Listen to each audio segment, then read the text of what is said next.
हम लोग कितने प्रहलादों का अपमान करते हैं, हम लोगों से कितने वैष्णव अपराध बनते हैं, कितने रसिकों के प्रति अपराध। अभी पूरा भारतवर्ष एक महापुरुष का अपराध कर रहा है वृंदावन में। उनकी वाणी सब सुनते हैं, उनकी वाणी से कितने लोग जीवन बदलते हैं, लेकिन एक बात का अनर्गल अर्थ निकाल करके सब अपराध कर रहे हैं। लग रहा था कि लोगों में भक्ति बढ़ रही है, लोगों में प्रेम बढ़ रहा है, लोगों में भाव बढ़ रहा है, लेकिन अब सब खत्म होगा। क्यों? क्योंकि एक रसिक का आप अपराध कर रहे हो, आप अपमान कर रहे हो। श्री जी क्षमा नहीं करेंगे। यहां बैठे भी अगर कोई व्यक्ति ऐसे हैं जो उनकी उस भाव से, वही बात है कि भाई बुरा कब लगता है, जब कोई सच बोल दे।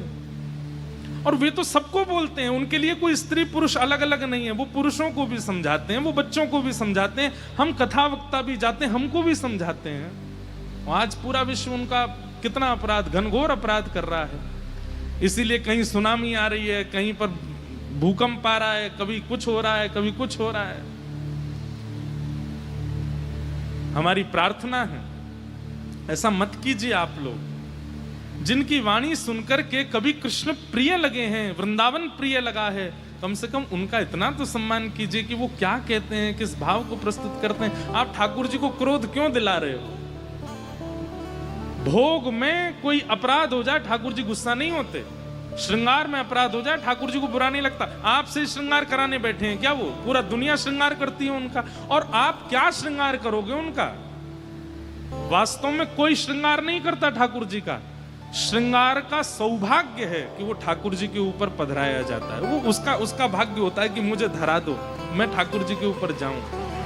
ठाकुर जी को आवश्यकता, इनसे ठाकुर जी को बुरा नहीं लगता है कि आपने भोग अच्छे से नहीं लगाया, श्रृंगार अच्छे से नहीं किया, आरती नहीं करी, दीपक नहीं जलाया।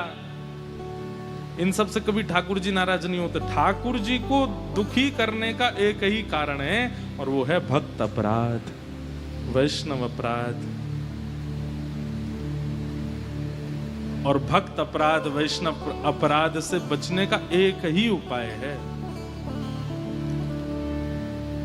जब जब कोई आपके सामने रसिक आ जाए, चाहे परिचित है चाहे अपरिचित है, पर उसकी वेशभूषा से पता चल जाए कि रसिक है, तुरंत सिर झुका के क्षमा मांगो। और कम से कम प्रत्येक दिन 10 से लेकर के 100 वैष्णवों तक से जितना ज्यादा हो सके सबको प्रणाम करो और क्षमा मांगो कि हमें क्षमा कर देना, हमसे अपराध हो गया। आप कहोगे, वो पूछेंगे कब हुआ अपराध?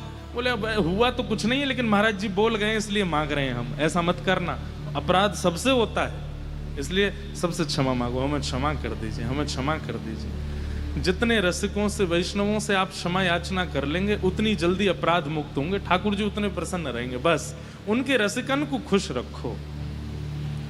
तो आप जो ये कह रहे हैं कि क्या संत और गुरु कृपा भगवत दर्शन के लिए जरूरी है, ये प्रश्न नहीं है, ये उत्तर है। संत दर्शन, गुरु दर्शन से ही भगवत दर्शन होगा, नहीं तो भगवत दर्शन नहीं होगा कभी भी। इसलिए इस बात को ध्यान लीजिए।